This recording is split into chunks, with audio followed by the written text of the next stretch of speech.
विचार कीजिए, गर्भवास में, जन्म में, रुग्णावस्था में, बुढ़ापावस्था में, अज्ञान में, मृत्यु में कितने दुख है, कितने कष्ट है।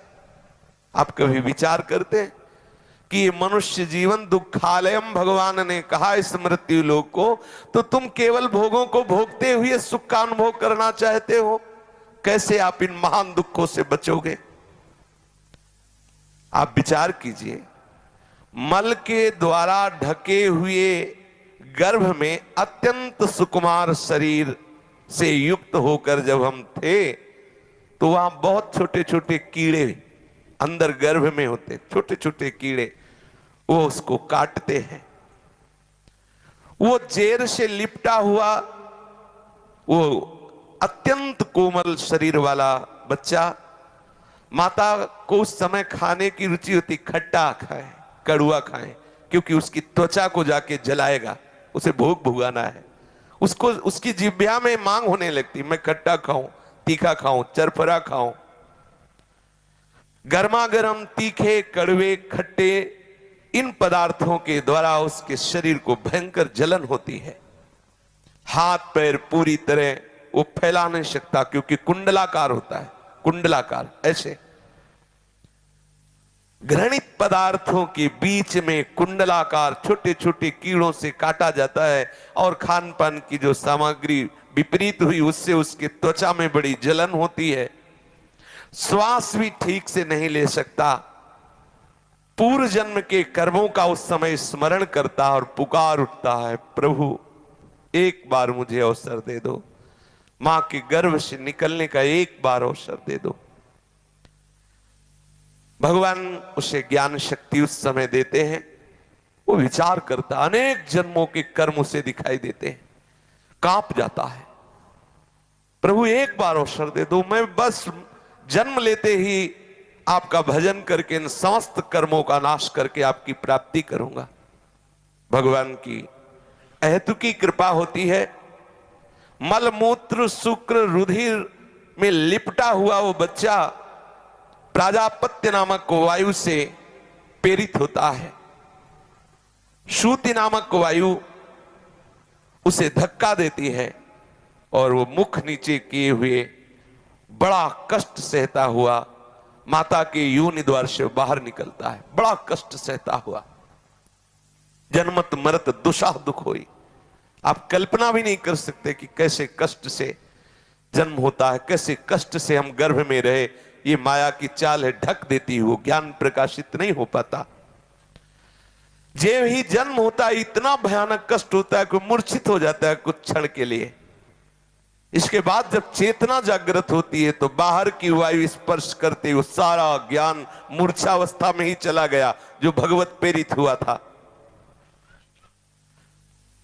फिर चेतना जब आई तो वो अपने जो कई जन्मों के संस्कारों को देखकर विकल हुआ था कि अब बस भजन ही करूंगा, भूल गया, एकदम भूल गया। कहां कहां कहां वो जो ज्ञान था, वो जो आनंद था, वो जो संकल्प था, वो कहां गया। जैसे कांटों से बिधा हुआ कोई कृमि तड़पता है, ऐसे वो घृणित पदार्थों के बीच में कृमि की तरह छटपटाता होता है। उसे उठाते हैं, बच्चा हुआ, आनंद मनाते हैं जगत में। उसको करवट बदलने की भी सामर्थ्य नहीं है अभी। अगर त्वचा में कोई जीव काट रहा है, कोई खुजलाहट हो रही हो, शक्तिहीन है, केवल रोता है, कुछ कर नहीं सकता।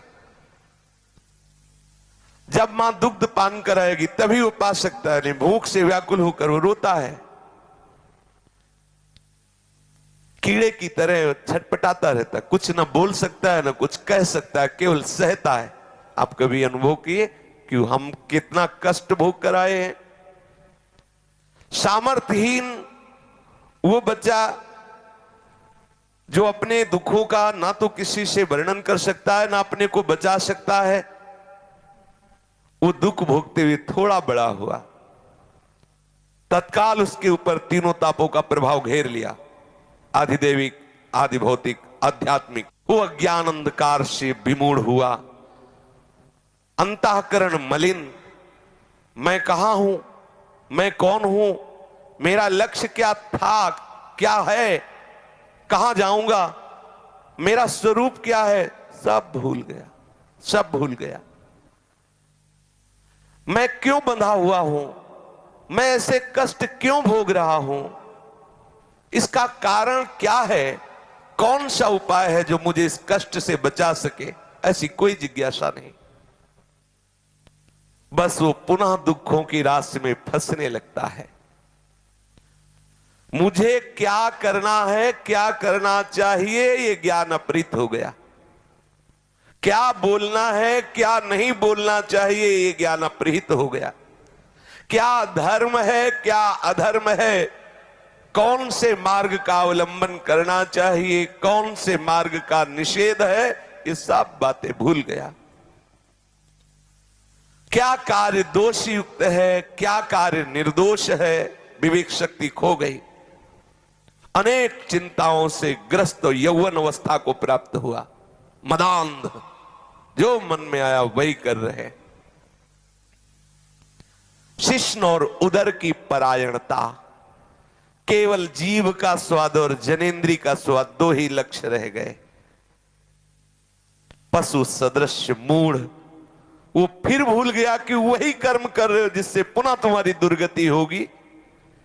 अज्ञानवश नाना प्रकार के भोगों का अपने को स्वामी मानकर भोगता है। मैं बलवान, मैं बुद्धिमान, मैं ऐसा, मैं